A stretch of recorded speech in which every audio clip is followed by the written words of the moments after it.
Okay. Well. Hey. First comments. For some reason, I don't see it in... Oh, there we go. Good day. Is that gonna pop up? Oh, yeah. Here we go.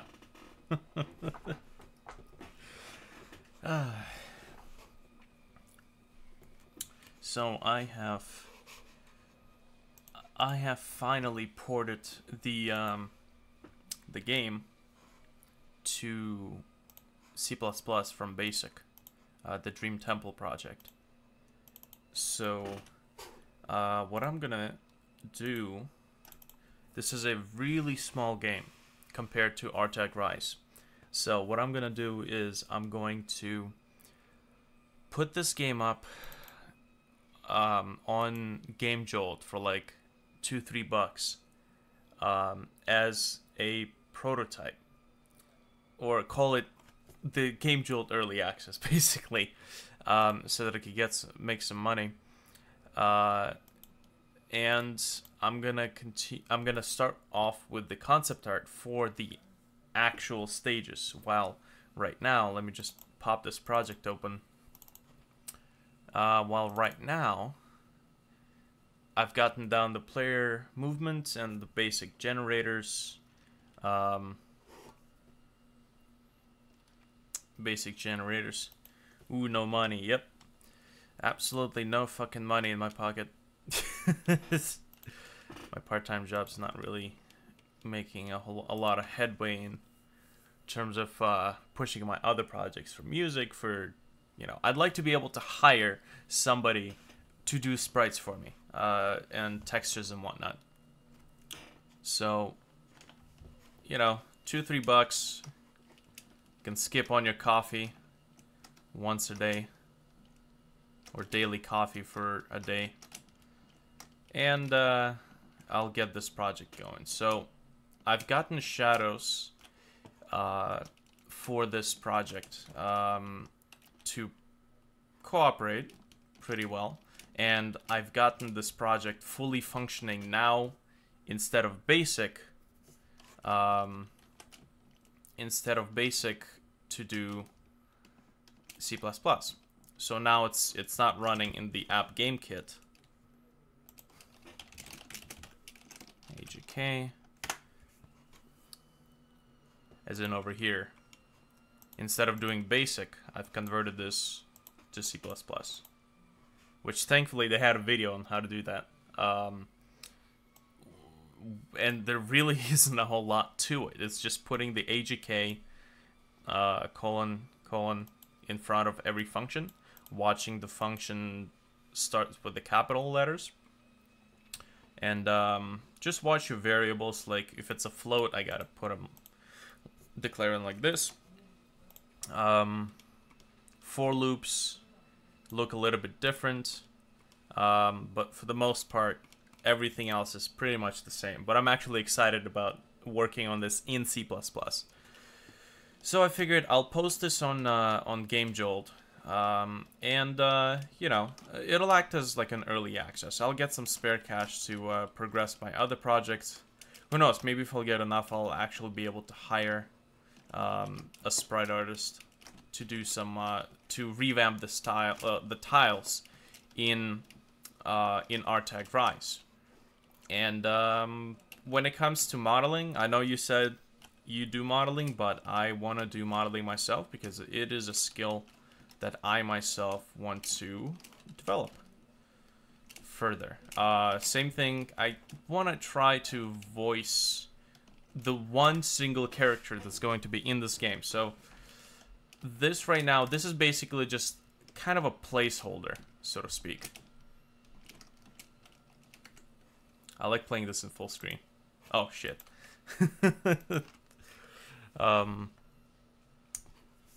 So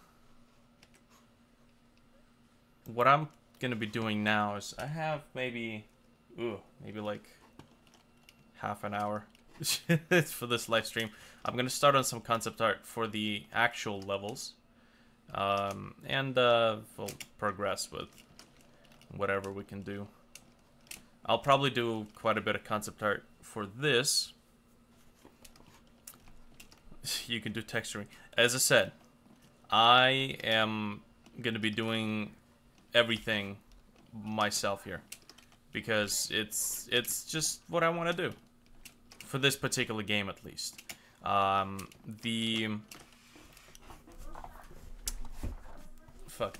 yeah, yesterday I bought a license of whatchamacallit.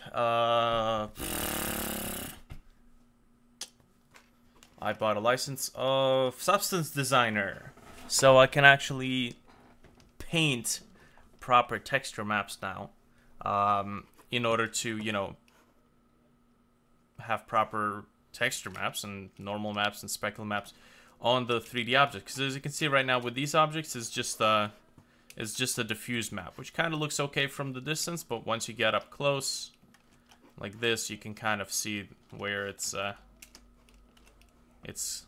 very plain. Now this engine does support normal maps and specular maps in the engine by default, as far as I know. So that, you know, Substance Designer is probably going to be very useful for creating normal maps and specular maps. Because as far as I've been working on Wayholm, every time I start working on Wayholm, I get oh, for God's sakes, I get a grim look into just how much work goes into just modeling alone. Like,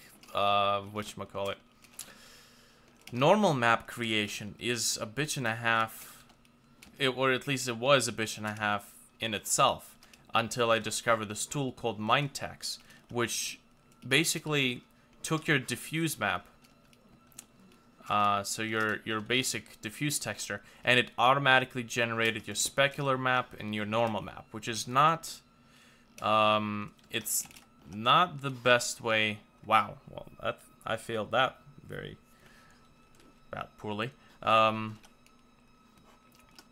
It basically, it works if you like really beginner. No, I fucked up that sentence. If you're just starting your journey in the modeling and game development, so it does it for you, but it doesn't do it as well as it could have. Obviously, you know, automatic map generation is not the best thing out there. So Substance Design, I can't believe I actually bought Substance Designer. It's actually funny because the reason I bought a Substance Designer is part because on Steam sale right now, the Leadworks game engine is on sale for like 23 bucks. So I flipped out because like, oh, it's another 3D engine that I can learn, and you know, it'll be like in my arsenal of things. And I bought it, and then I told my friend who's trying to get into game development, or trying to like do game development more actively. I told him about the sale, and he's like, ooh, I'm gonna buy that too. And I'm like, oh, okay, he's buying it, I'm gonna buy that too. And I bought it, he bought it, and then we decided to read the description, and it says, this engine uses Lua for the programming language, and he doesn't know what it is, but I know what it is, and I'm like,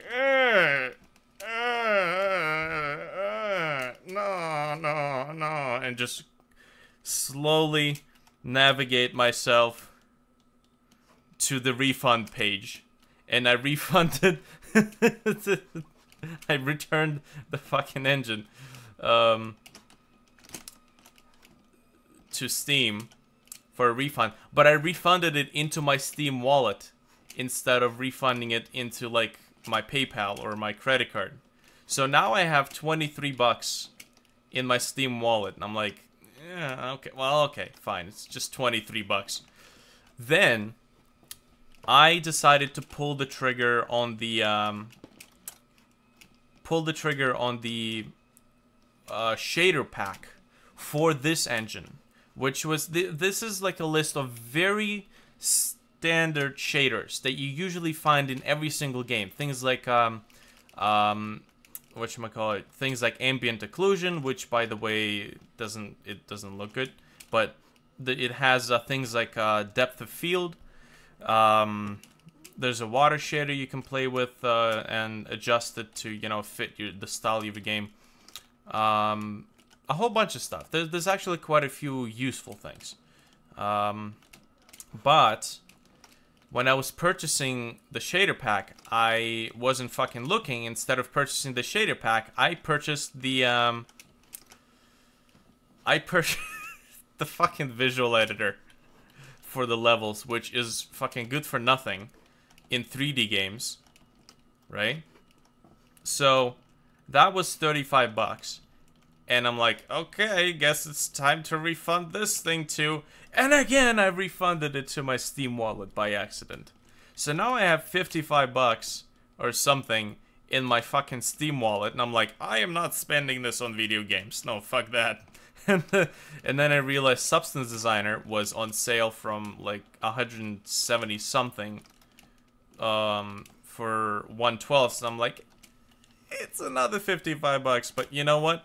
At least it's not going to be spent on games, and it's actually a tool that could be useful. So I'm like, okay, this is going to be a Christmas present to myself.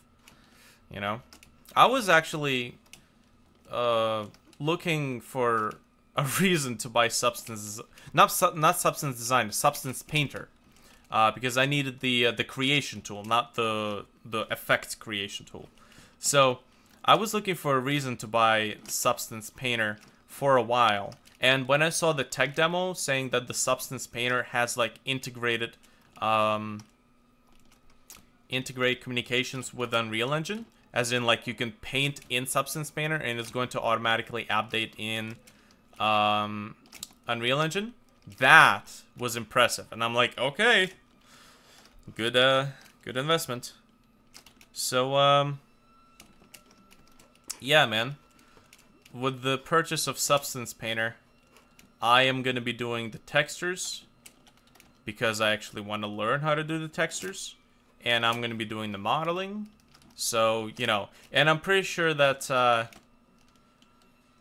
I know you're saying, oh, I can do textures, I can do 3D models. I'm pretty sure you want to get paid for your work because nobody wants to work for free. And I have not once... Besides the voice actors that I have worked with in the past, I have not once seen a single artist who could go through with a project. They all dropped out either like in the first quarter or halfway through the project because they just lost interest. So unless you're getting paid, in their case, they're not gonna stick to your project. So I've learned that lesson, and I'm not gonna be working with. Year's 13. You could use like $5. Yes. But you're also 13, and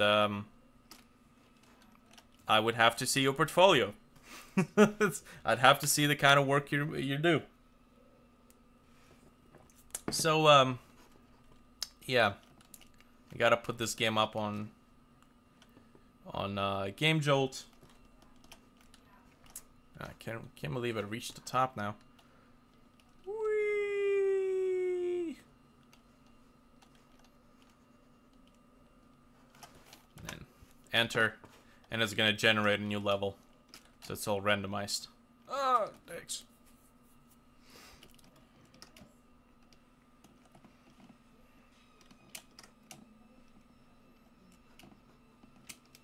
I had like, for some reason, every single night for the past few live streams, I like at like 12 o'clock in the evening, I have like German programmers dropping into the live stream every single time, and it's every single time it's like 3 or 4 o'clock in the morning in Germany. It's, what is it about German people that like at 3 o'clock in the morning they just get productive and want to program video games?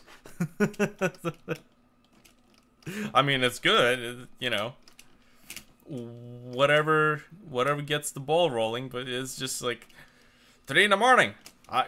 Und fire up the machine. We're going to make a game.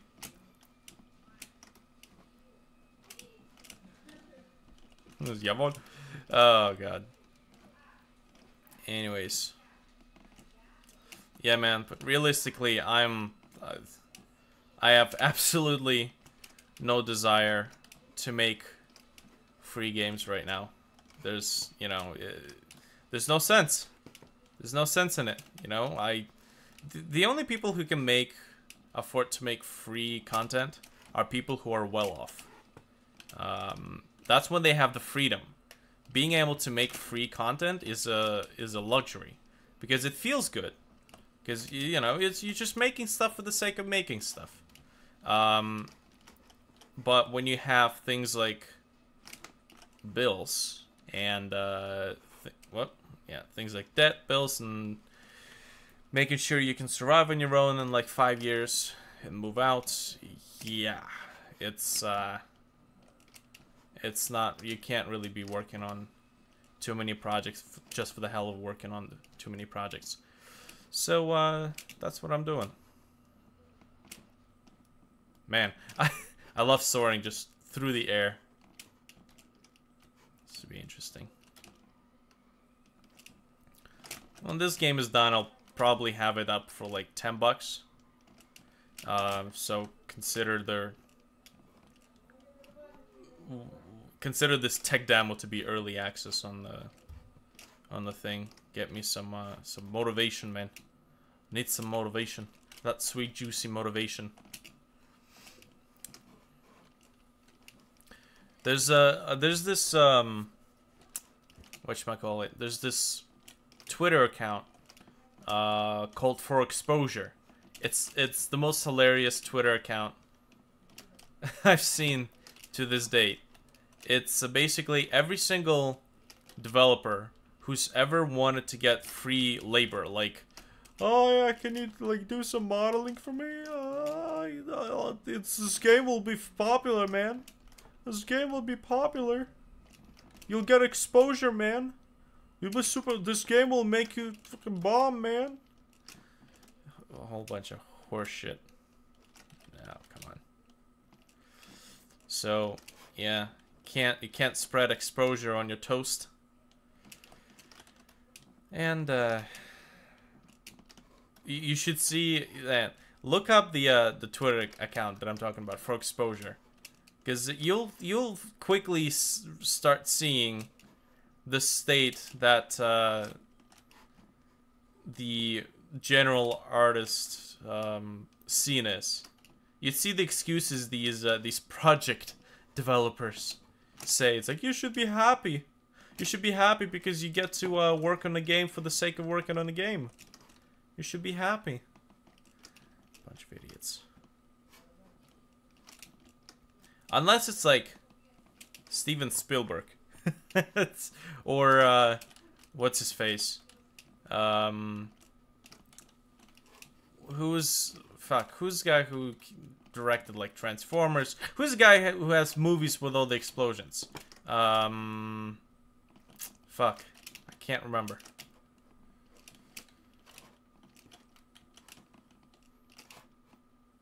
Ah, damn it. Okay, that's fine. Michael Bay, I think. Yes. Unless it's like Michael Bay hiring you or asking you to make a video game for free because you're gonna get exposure, then you can consider it. But anyways, god damn it, it's like 3:45. I gotta go to work soon. Okay, so I want to start off with concept art for this game.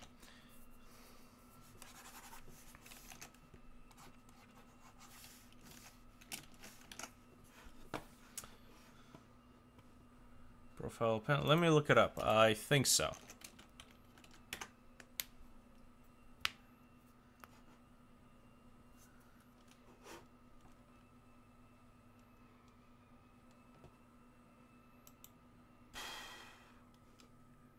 Let's see. 4x. Yes, it's got a red background with a pencil. With a pencil.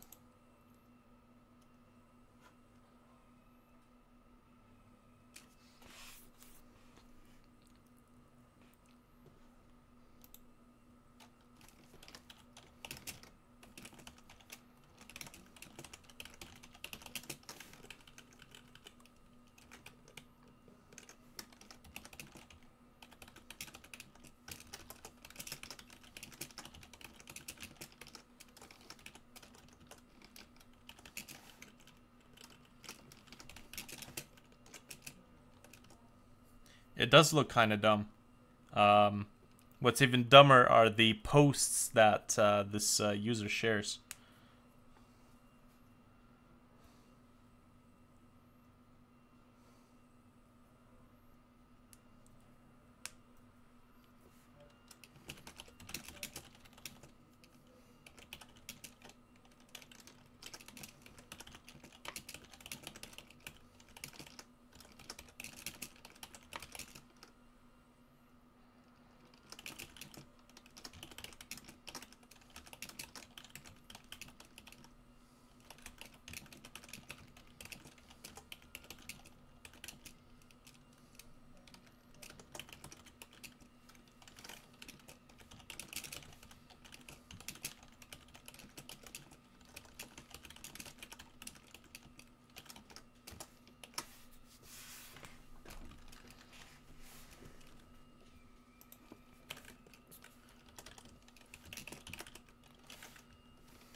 Man.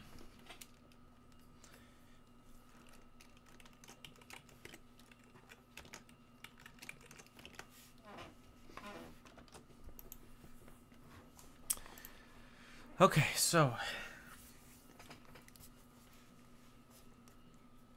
the first stage of this level. The first stage of this level is essentially the pit. Or the graveyard. I think I had the stuff written down actually. Let me see if I can pull it up. I have to say I really like App Game Kit, and now that it's in C++,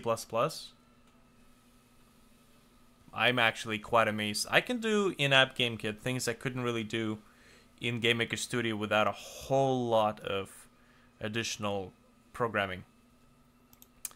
So the first level is essentially the catacomb. So we're technically dealing with some interior elements. The one thing I'm gonna have to watch out for, I'm gonna have to watch out for is unloading objects after I've loaded them in, because the level generation basically, all the levels basically take place in one single area. So I'm gonna have to be unloading and loading back stuff back in. I'm also gonna have to make a visual editor, but that should be too god-awfully difficult. So, anyways, I guess it's better to start off with the map, the level map. Knowing the first thing is a catacomb.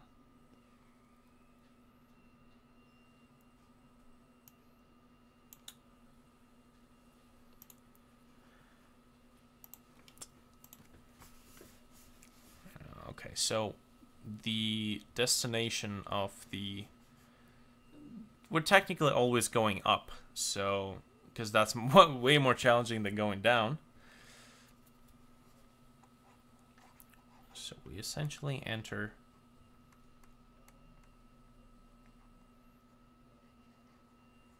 a church.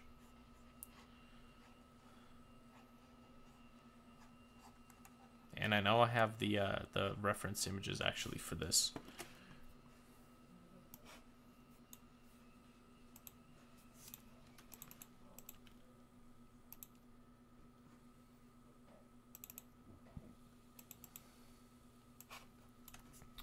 Okay.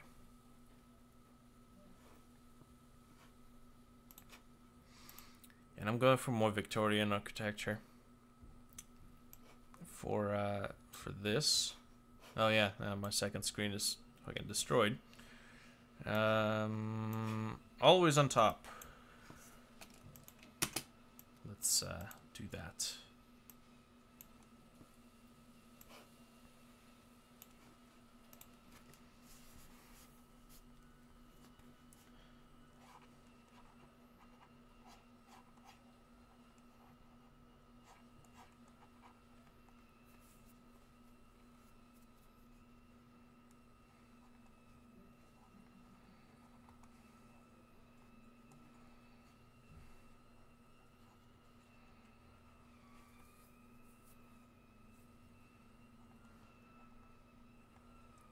Good day. Although, one thing about this is that no crosses, because that kind of ties the whole thing into a certain religion, and the basic idea is that in this game, this is the city of the gods, but these are not gods of any Earth civilization. That's been known in the Earth civilization. This is basically an abandoned city of the gods of a different civilization of a different planet.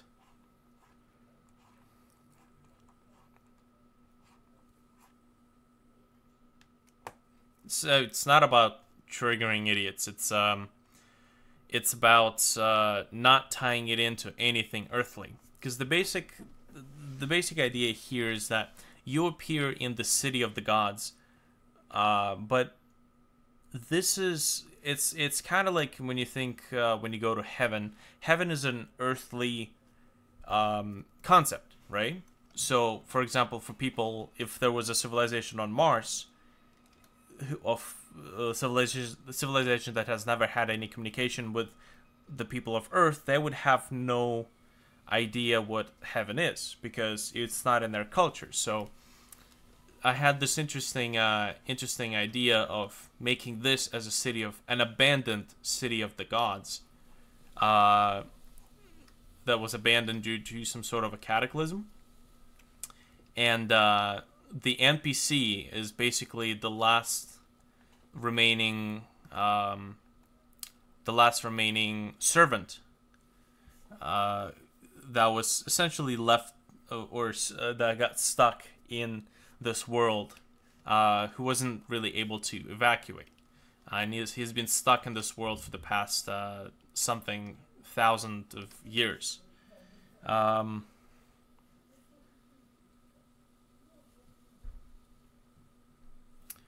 So you want the players feel like the place they are at, not feel reachable by mortals. Sort of. Here's the thing. There's a certain part of dialogue in the game when you're talking to the NPC. You basically, so this is the city of the gods, or this is where the gods reside. And it says, yes, this is where the gods used to reside.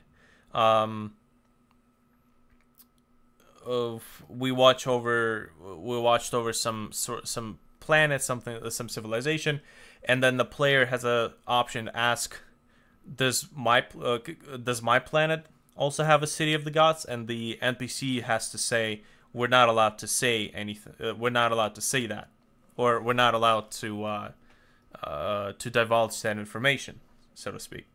So basically, this kind of puts an interesting idea that the reason we as people on Earth have not really ever had any concrete evidence that heaven or hell exist is because something happened, and this NPC, which is a different city of the gods, who resides in a different city of the gods, knows why that has happened, but he's not allowed to say, right?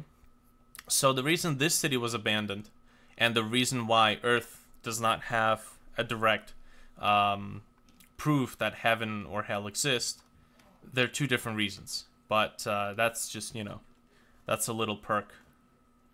That's a little thing in the story there. I found it to be intriguing.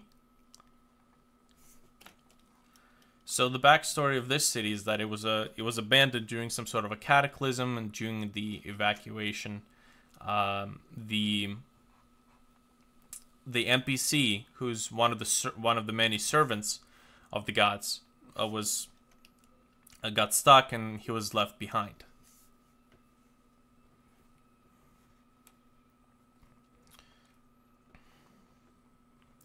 Yeah, so you do have an NPC you can talk to, but the whole idea is to essentially kind of make a very lonely atmosphere in this game. And The only way you can really do that is if you give some contrast. Everything in this world has contrast. If you want something to be bright, you need to put it on a very dark background. If you want something to be really sweet, you need to put it in contrast with something salty. That's why a lot of pastries have sweet icing, but they use a little bit of salt on the dough, which is kind of interesting. So you need to have a contrast in everything, right? In music, if you want something to be loud, you need something very quiet. If you want something to be up front, you need something in the background. So in this case, what I'm gonna try to use the same idea by introducing an NPC in the game early on, who will keep player company for a certain portion of the level. And the whole idea is that the NPC is essentially a skull that has a soul attached to it. It can't move, at least not freely. It can kind of juggle around using the power of its soul, but it can't really walk around or float around. He asks you for a favor. The evacuation of the city, as he goes into the backstory, during the evacuation of the city was made by opening several portals, or several gates, so to speak, gates in the nether. The player is stuck to a certain timeline or time frame, because as the NPC explains, a human soul is not really designed to handle existence in this world. And what happens is the soul is slowly starting to crumble, without a presence of the gods to keep it in one place. So the NPC has essentially missed the chance of exiting through the gates during the evacuation, and he got stuck when all the gates closed, and the gates only reopen once every 500 years. In that time, the NPC's body has decayed and crumbled, and it was nothing left but the skull and the soul that is bound to the skull. So he asks you, since he can't move, the appearance of the human in the city has occurred at the time when the gates have reopened for a certain period of time. And he asks the player for a favor to take him and deliver him into the gates, right? During the travels, he will be explaining the backstory of the city. The NPC does not know what happened to the city, but he knows that there was an emergency evacuation taking place. And it's more mystery than anything else, really. So after the player deposits or sends the NPC through the gates, that's when the crushing loneliness should really take place.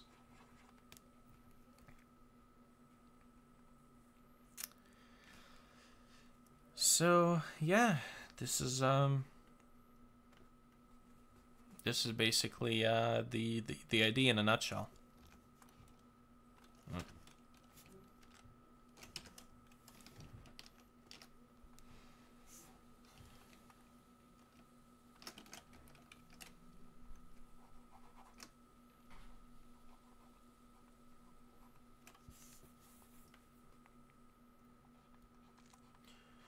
For the most part, there's not really a whole lot to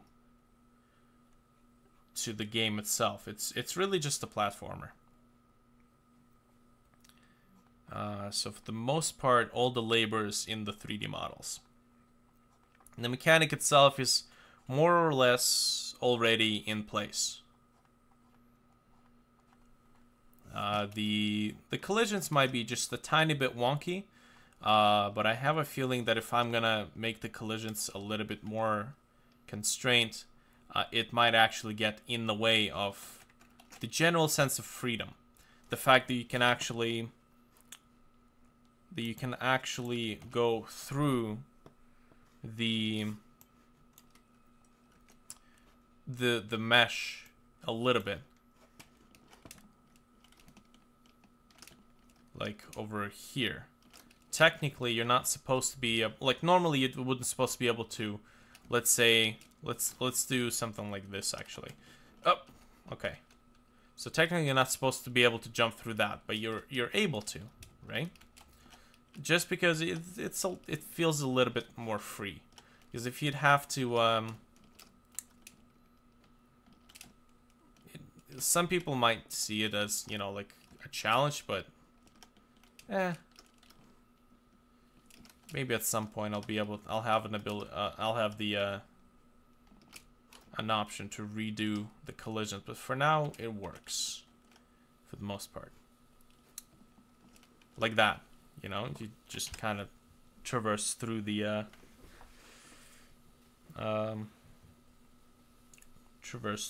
meshes. Oh man. Poopy dicks. I have been drawing on the white layer, which technically is not even all that bad, but yeah.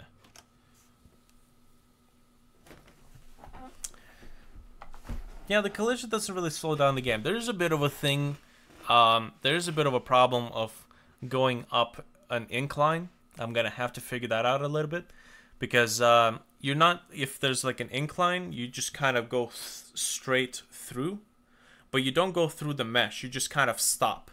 So you have to jump, right? Like, it's probably easier if I draw it. So if there's like an incline, right? And this is the player collision object. It doesn't go like this. It goes here up until the point it returns a collision, and then it stops moving. So it doesn't go through the mesh. And in order to get up there, you just kind of have to jump in order to get up an incline. So I'm gonna have to figure that out, because it is a little bit weird. I'll have to probably do like a collision check, that if there's a collision here, but there isn't a collision here, then move them up here instead. Right? Anyways.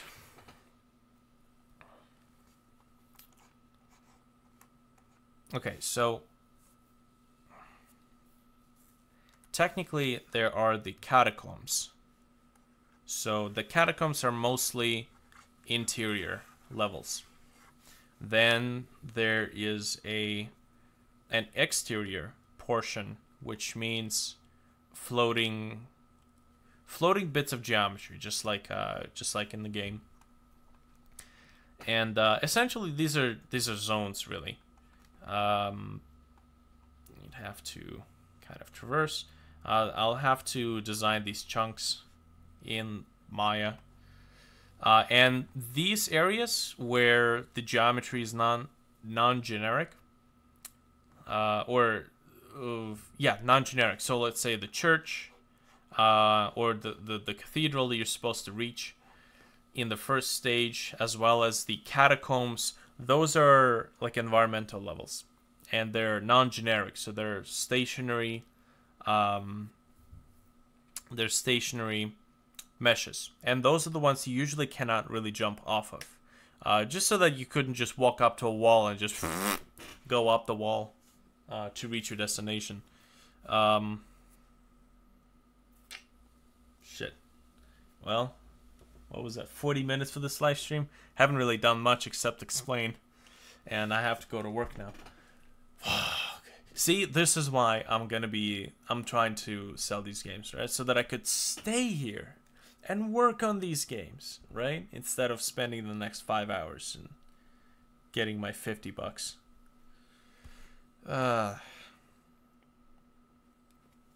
Anyways. Yeah. So I already have, I started to work on the Game Jolt page. I'll put the game up And I'll start posting things like concept art, so that I could post the development updates.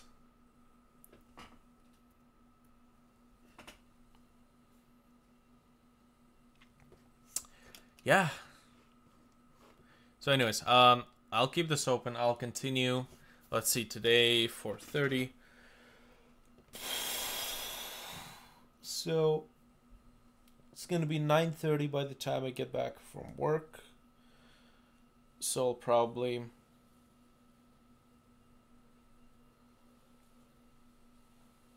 there isn't really a need for a stream of the process of setting up the page, though. There is a need of this for the streams for development, just to show progress. There is not exactly a huge secret science to setting up the page on GameJolt. It's just taking all your photos, all your content, all your stuff, and just plucking it in there. Other than that, do you have a Twitter? I can send you a render I made. Yes, you found it. Okay, well, anyways, I gotta get ready. I've got about 5 minutes before I gotta get the fuck out. So, here's to 5 hours of meaningless minimum wage labor, and I'll come back and I'll do more live streams doing concept art. It's fun. So yeah.